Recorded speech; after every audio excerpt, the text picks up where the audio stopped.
We've got some absolutely huge specs leaks for the Samsung Galaxy S21 Ultra. And to be honest, some of the biggest news for Samsung and the S range of phones pretty much ever. They've never done this before. And we have way more Galaxy S21 leaks, images, and way more Samsung news coming up. Before that Galaxy S21 Ultra big news, make sure to check out today's deals on Amazon, including all the discounts. I've put everything together for you below, so check out those via the links in the description.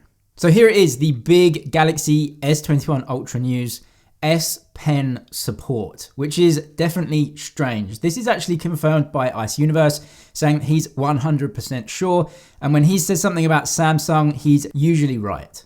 So this means that the Galaxy S21 Ultra does support Samsung's S Pen, something that has always been only in the Note series of phones. But to be really clear, the S21 Ultra will not have it in the device. So it won't come with an S Pen in there like the Note series, but the screen itself will have support for it.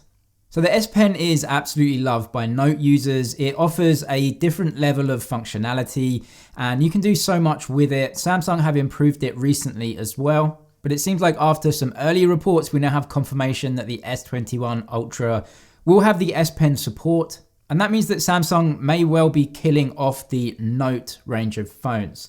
We only got two Note 20s this year, a Note 20 and a Note 20 Ultra. And next year it could be down to one. And the reason for this is really foldables. The Note series hasn't had the best of times recently in terms of sales. Samsung have actually reduced production of this compared to what they wanted to sell. Conversely, with their foldables, they're actually selling more than they thought they would.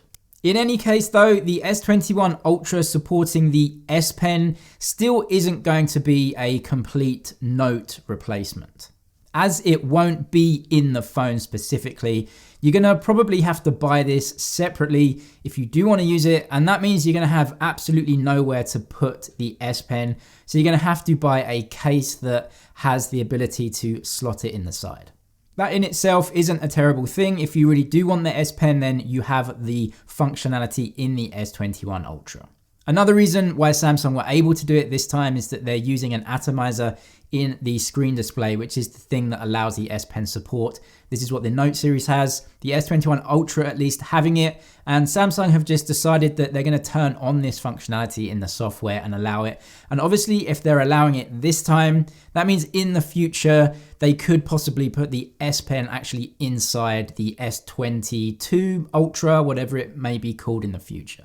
So does this confirm the absolute death of the Note series? Well, it seems like such a valuable brand for Samsung to give up on. It's literally worth billions as a brand, but progress is inevitable, and a Note phone really was marketed towards power users, business users, people that wanted more functionality. Back when the Note series first came about, it was popular because it had a massive screen and an S Pen. Those things now can be found in many other devices, at least the big screen anyway. And people that are looking for that massive amount of functionality, a really high-end device, and different functions, including the S Pen, well, that's what a foldable is for. You get a phone and a tablet, and in the future, Samsung are going to support the S Pen on their Z Fold lineup, so it just makes sense that people would go for that one, whereas the Note kind of gets left out. So with that, the Note itself becomes a character playing second fiddle right now to the Z Fold 2. And as time goes on, the Z Fold 2 will of course become a little bit more affordable in relation to other high-end phones. We also get really great information about the S21 Ultra from Ice Universe, confirming some of the key specs. We have a WQHD screen plus LTPO. So that's really good. That's basically everything that you could want in a screen. WQHD is sometimes called 2K, really depends on the resolution and the screen size, but it's essentially definitely a bump up from Full HD. So you're going to get a higher resolution available, and something that the S20 Ultra didn't give us was the ability to use the high resolution and the high refresh rate together at the same time. That is definitely happening this time in the S21 Ultra though. So if you're a power user and that's really important for you, you're going to have it in the S21 Ultra. Ice Universe didn't say anything about the S21 or the Plus, having this, so they may not have it. They may just be sticking to full HD resolution with that high refresh rate. So if you really do want the best of the best, you might have to go up to the Ultra. It will continue to support 45-watt charging, though no upgrades here. We've seen Oppo and their various brands like OnePlus and Realme coming out with 65-watt, 120-watt, 125-watt, which obviously on the specs sheet is just incredible. In various tests though, Samsung phones do charge very quickly. Also confirmed is the use of a brand new 108 megapixel image sensor. We know all the trouble that the S20 Ultra had with its imaging.